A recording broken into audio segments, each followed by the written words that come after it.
So yes, you read the title of the video. You know why you're here. I did listen to the Diddy album. And you know what? I liked it. Because I liked it. Hell, I loved it. I was ashamed to speak my truth, but fuck it. I'm standing on it. The Love album Off the Grid by Diddy is peak music. Now, I'm not a Diddy disciple, a Diddy apologist, a Diddy worshipper, a Diddy fan, nor am I pro Diddy. Yo, God forbid. But you gotta understand, this is the man who made I'll Be Missing You. This is the man who made I Need a Girl. You need to leave! Jokes aside, this is a Diddy video, but kinda not.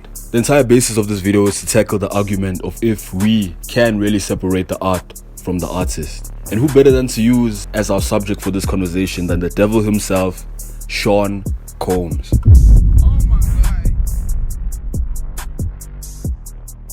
Now, what motivated me to listen to this album, you ask? I'll get into that later. For now, however, let's get into the Love album Off the Grid by Diddy. For some reason, everyone and their uncle is on this album.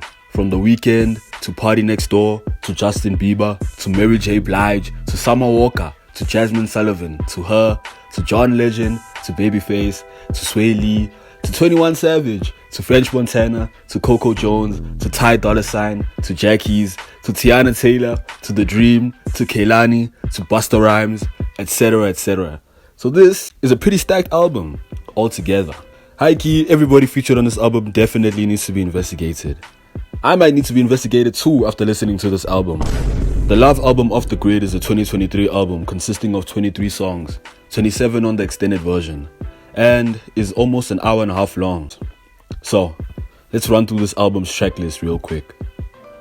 First song on the album we have Brought My Love featuring The Dream and Herb Alpert. This song sets the tone for the album. It's slow, it's funky, it's smooth. It's a 7 out of 10 for me. What's Love featuring Nova Wave, one of my favorite songs on this album. Nova Wave's vocals are so good on this track. This high key should have been the first song on the album. Diddy's rap verse is kinda ass and kinda spoils the song, which is why I'm rating it 9 out of 10. Next song is Deliver Me featuring Busta Rhymes, Don Richard, Kalina and Dirty Money. This one is not a bad song, not my favorite either, but it's listenable. Give it a 5 out of 10. Next song is Stay a While featuring Nisha, a very R&B song. As per usual in this album, the female artist holds it down pretty good. The melody is pretty good too. Diddy's verse is alright. I rate it a 7 out of 10. Homecoming featuring Josie. Homecoming is a pretty slow-paced track. It has that very old-school rap kind of vibe. Diddy's verse is decent. Not my favorite song either, but I gave it a 6 out of 10. Pick Up featuring Jackies and Fabulous. Jackies completely owns this track, absolutely kills the song with his vocals. Definitely one of those songs you could play in the bedroom if those are the kind of activities you get up to. Fabulous' steady rap verse complements Jackies' high falsetto vocals. So, I give it a 10 out of 10. Tough Love featuring Sway Lee. Sway Lee's vocals set the tone with this song. It's very sultry, it's very melodic. I don't drink alcohol, but this song sounds like what the first sip of red wine tastes like. This is the type of song to set the mood. I also gave it a 10 out of 10. Stay Long featuring Summer Walker. Yo! You know I love a Summer Walker feature. This is another banger from Summer. Without the Diddy production, you'd think this was just another Summer Walker track. But the extra bit of retro R&B influence adds a completely different vibe to your usual Summer Walker song. And it sets it apart. Also, it's another slow and sultry track for those baby-making activities. You will notice that this is a recurring theme in this album. Nonetheless, it's a 10 out of 10 song. It Belongs to You featuring Josie. Another very sexy song by Josie on this album. No complaints. I fuck with this song. 8 out of 10. Another One of Me featuring The Weeknd, 21 Savage and French Montana. Yo, Mfana, The Weeknd's vocals are so good. Fucking 10 out of 10. This song is pretty stacked. French Montana's verse is pretty ass. Completely ruins the fucking song for me. 21's verse is pretty decent. Not very memorable, but it does a trick for this number. Diddy's verse is pretty good, all things considered. Not a bad verse from the devil incarnate himself. I can't lie. I'll give the song a 6 out of 10. Moments featuring Justin Bieber. Moments is the first song on the B-side of the album. Upon my second listen, I think I messed with the B-side of this album more than the A-side. Nonetheless, Justin Bieber's vocals be hitting throughout the song. And I mean, fuck bro, it's Justin Bieber for fuck's sakes. I even picked up the Frontin' by Pharrell Williams sample in the song. Not my top 10 songs in the album, but not a bad song either. I give it a 7.5 out of 10. Need Somebody featuring Jasmine Sullivan. Jasmine Sullivan does her thing on this track. This song is rich with that neo R&B influence. You could definitely play this song around your mom. I give it an 8 out of 10 because Diddy starts yapping towards the end. Mind Your Business, Bosses in Love, featuring Nova Wave, Kehlani, and Ty Dolla $ign. Another song you can make babies to if you like snacks, things like that. Very R&B, a very horny song. The ladies, Nova Wave and Kehlani, deliver with the vocals on the song. Shit, even Ty Dolla $ign deserves his flowers with the vocals on the song. Absolute 9 out of 10. Nasty Interlude featuring Josie. Yo, this one is a very horny ass song. Probably one of the horniest songs on this album. It has some moaning sounds in the background for some reason. Hey man, but shit, hey, I fucked with it. You feel me? I give it a 7 out of 10 cause you can play with it. Hey, play with it. I'll give it a 7 out of 10 cause you can't play it around your parents. Reaching featuring Ty Dolla $ign and Coco Jones. Another one of my favorites on this album. Couldn't have asked for any other features on this song. Both artists deliver on this track. And Coco Jones's vocals are so good on this track. I gave it a 10 out of 10. Next song is Stay Part 1 featuring Kalan, For Real, Casey Haley, Jeremiah, Jeremo. I don't know how the fuck you pronounce this guy's name.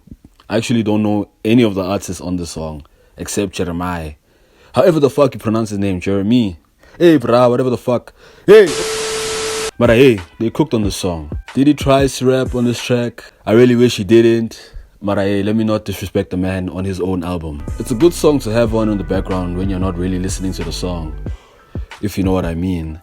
7.5 out of 10. Next song is I Like featuring Mary J. Blige. Mary J. Blige! Goddamn, this album really does have everyone on it. This song has a very funky old school beat and it's so good. Definitely one of my top 10 songs on this album. You could definitely play this one around your mom. And Mary J. Blige absolutely kills it. Even Diddy's verse is pretty decent on this one. You already know this song is going on my Christmas family get together playlist, baba. 10 out of 10. Closer to God featuring Teyana Taylor. Another one of the very few songs on this album that you can play in the presence of your loved ones, especially those gospel loving moms. It's a pretty good song. I liked it. Shout out to Teyana Taylor. 9 out of 10. Ooh, featuring Jeremy. I don't know how you pronounce this guy's name, bruh. I really... Anyway, this song is definitely a song, hey? I'm joking, but this song isn't really my style of music, so I give it a 3 out of 10. Next song, we got Benna Boy Interlude featuring Benna Boy. Hey, there's even a Benna Boy interlude on this song. On this album. So it's just 60 seconds of Benna Boy harmonizing. I wouldn't really call it a song. I don't really know who to figure kanjani la no Benna Boy. But shout out to Benna. I'm not rating this one. Next song, we got Kim Porter featuring John Legend and Babyface. John Legend, Babyface. How the fuck did these guys land up on this album? Nonetheless, this is a beautiful song. It has John Legend and Babyface, bruh. Wake up. I like the slow guitar strums throughout the song. And hearing grown men harmonize and vocalize is my favorite genre of music. This is very much an old school love song. You could definitely have this on around your folks. 10 out of 10.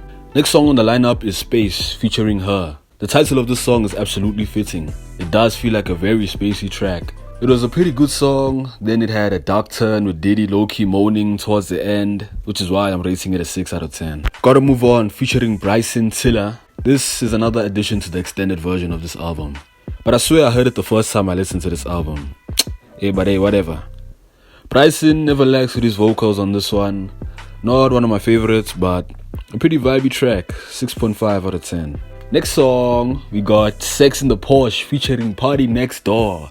This is the track that got me to listen to the Diddy album. I remember sometime in early 2024, I was listening to Party Next Door's entire discography. And I came across this feature, and I high-key fucked with it. This is definitely on my top 10. Even though Diddy has a pretty mid-rap verse on it, I gave it a 9 out of 10.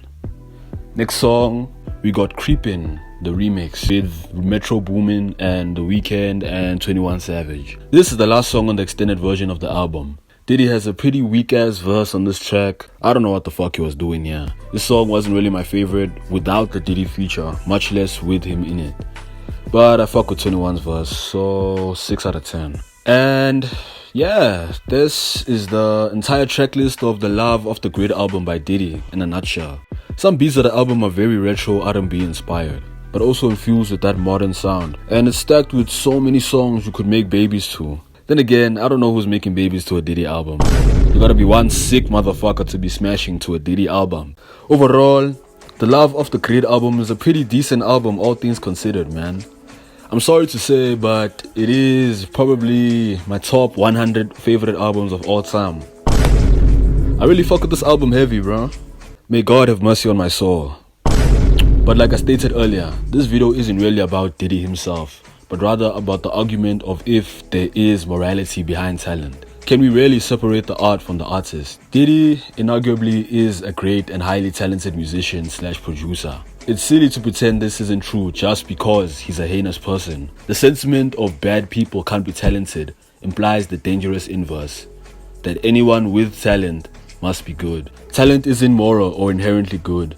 To attribute positive aspects to a moral person alone is very naive. Good people are capable of evil, and bad people are capable of producing good. In fact, many of the most heinous people in history have been also the most intelligent and the most competent. So, should the art of artists who have committed atrocious acts be boycotted? That's an interesting argument because on one side, art eventually outlives the artist, especially good art. But on the other side, allowing a heinous person to reap the monetary benefits of their art isn't really great either. Consuming their art feels like you're enabling them.